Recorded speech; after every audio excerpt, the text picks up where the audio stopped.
Another glorious Saturday.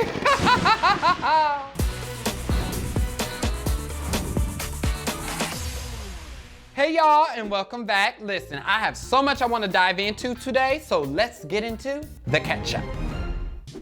So the Lakers won the 2020 NBA Finals for the first time in 10 years. And it made me think, would I have been a successful athlete? I don't know, but I mean, back in the day, I played softball, golf, and bowling. I'm actually really good at bowling. I have trophies to prove it. Softball, I was scared of the ball, even though it was soft. That was a joke, probably didn't land. Golf, I just did that because it was offered at summer camp and people thought I looked like Tiger Woods. I don't see it.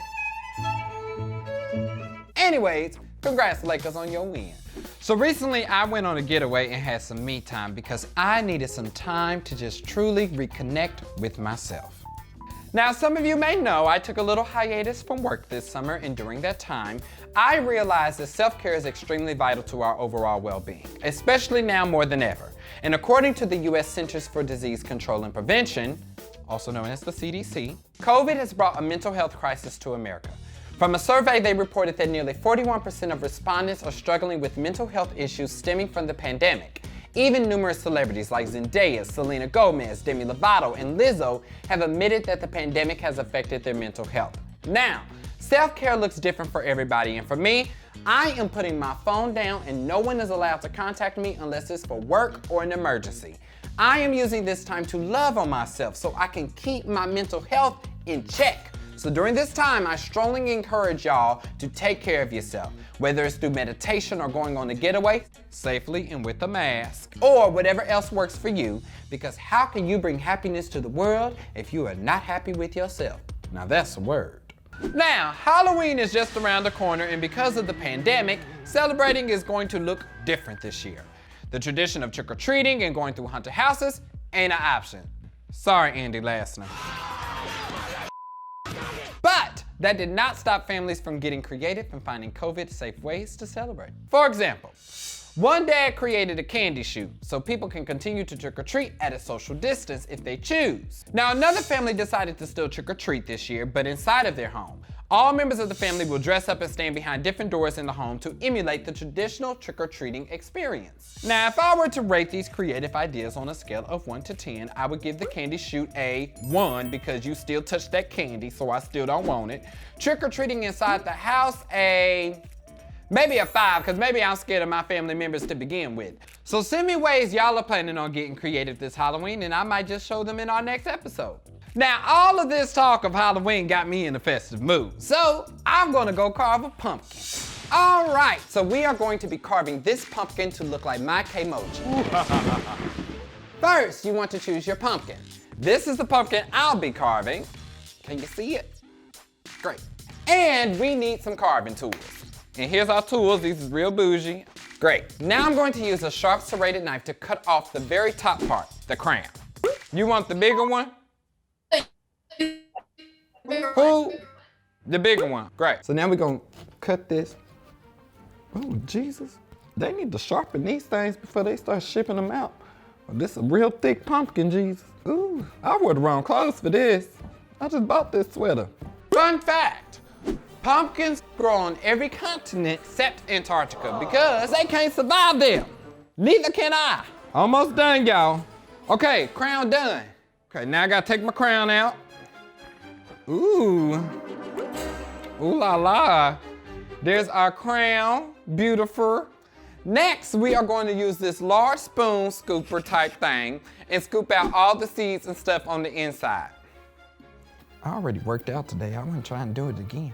Did you know that pumpkins are 90% water and each pumpkin has about 500 seeds? This don't look like 500 to me, but that's what they say it is. Oh, I done got it on my damn sweater. Every part of a pumpkin is edible. I'm not eating that. And how did we decide this was gonna be a Halloween thing? You know, who looked at a pumpkin and was like, this is for October 31st? It just seemed very random to me. So if you read the script, we have a fun fact that actually talks about that, so. Oh, well, clearly I didn't read the script this time.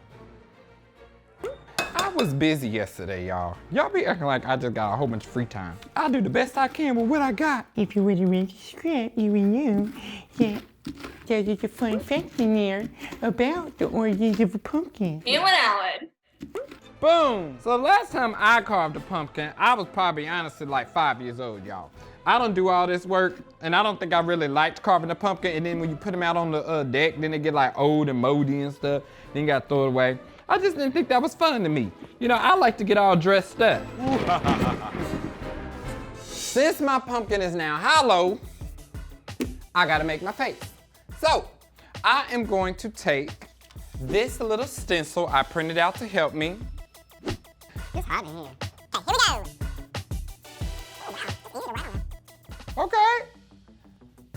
Look, that's not that bad. Now let me take this smaller serrated knife and start carving. This one, Janet. Janet. So, the tradition of carving pumpkins actually started in Ireland, where they'd carve turnips instead. Now, when Irish folks immigrated to the US though, they found there was an abundance of pumpkins here and so much easier to carve. How do you carve a turnip? I was told a tip was to don't go in slanted, go straight in. Ooh. See how that knife slid? Y'all saw that knife slid? About took my thumb off. Oh, it's easier when you're going this way. It's going away from you that far. Okay, so that's... Now the idea behind carving pumpkins and lighting candles inside was to scare away evil spirits because of the Celtic holiday Samhain, modernly known as Halloween. We damn PBS kids here. You know, I gotta make sure that my cheekbones is in there. But right now, I'm cutting out the hat. I'm sure there's like a carving contest. I may need to enter next year, because I'm good at this. Here we go. I'm just cleaning it up, y'all. Great. Oh, Lord Jesus. Oh man, I messed up the eye. That's okay, I can put it back. Because now that I cut out the hat, the middle of it is sensitive to any movement. Is this my nose? Does it look like you at all? It look like somebody. Yeah, we lost this eye piece, so I'm just gonna knock it out. It's okay, Kalen, you had LASIK surgery anyway. We'll say that was pre-op. It's looking pretty sexy, if I do say so myself.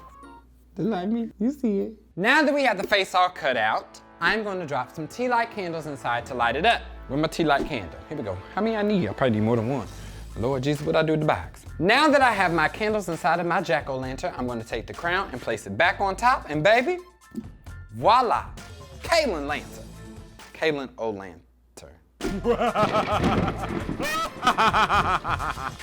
Well, I'd like to say that my K-Moji pumpkin was a success.